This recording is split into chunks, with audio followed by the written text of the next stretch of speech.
وكفى وصلاة وسلاما على عباده الذين اصطفى وبعد السلام عليكم ورحمة الله وبركاته. Alhamdulillah, mga minamal mong kapatid, magulang sa pananampalatayang Islam, isa sa napakalaking biyaya ni Allah kung saan tayo ay nasa pananampalatayang Islam. At napakaraming mga biyayang pinagkaloob sa atin ni Allah. Kung ating bibilangin ito, hindi natin kayang kwentahin, subhanallah.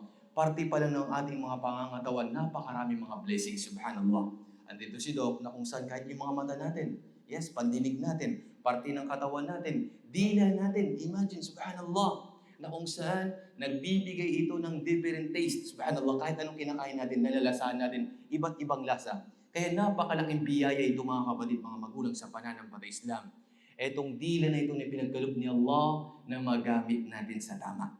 Sa isang ay na binanggit ng dakilang tagapaglikha, وَقُولُوا لِلنَّاسِ حُسْنًا. Magsalita kayo na maganda sa mga tao, especially sa mga non-Muslim. Ipakita natin ang ganda ng Islam. Ipakita natin hindi yung mga salita na hindi maganda. Iwasan natin ang mga bagay na yun bilang Muslim. Sapagkat every salita na binibitawan natin, there's an angel na nagsusulat yan. مَا يَلْفِظُ مِنْ قَوْلٍ إِلَّا لَدَيْهِ رَقِيبٌ عَتِيدٌ. In every words na binabanggit natin, on record. Allahu Akbar. And that's why tayo bilang mga mananampalataya, bilang mga Muslim, isang aya napakaganda, tinatawag niya, Ya ayyuhalladhina amanu. O you who believe, mga mananampalataya, La yaghtab ba'dukum ba'da. Huwag sisiraan, chismis, salita na hindi maganda sa kapwa mo, sa kapatid mo. Huwag na huwag mong gagawin ang mga bagay na yan. Mga salita, nakatalikod ang kapatid mo, chismis mo, sirang puri mo, gagawin mo ng hindi maganda, hindi yun pwede sa ating pananampalataya. At may isang hadith ng mahal na sugo na kung saan, kung hindi mo kayang magsalita, o di kaya kung ikaw may paniniwala kay Allah at sa kabilang buhay, falyaqul khairan o liyasmut. Magsalita ng mabuti o hindi mo kaya, better for you na manahimik ka na lamang.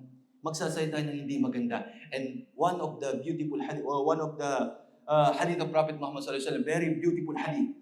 Man yadmanu li bayna lahyay wa ma bayna fakhiday admanu lahu al-jannah. Allahu Akbar. Sino man ika ang iningatan niya, etong dila niya, iningatan niya sa mga masamang salita hindi maganda, ganun din ang kanyang private part, haram. Hindi niya magamit ito sa pinagbabawal, admanu lahu al-jannah.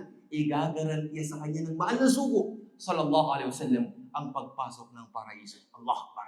Kaya 3 aral, mga kapatid, mga magulang sa pananampalatayang Islam, bago magsalita, tignan natin kung ito ba'y mabuti o makakasama.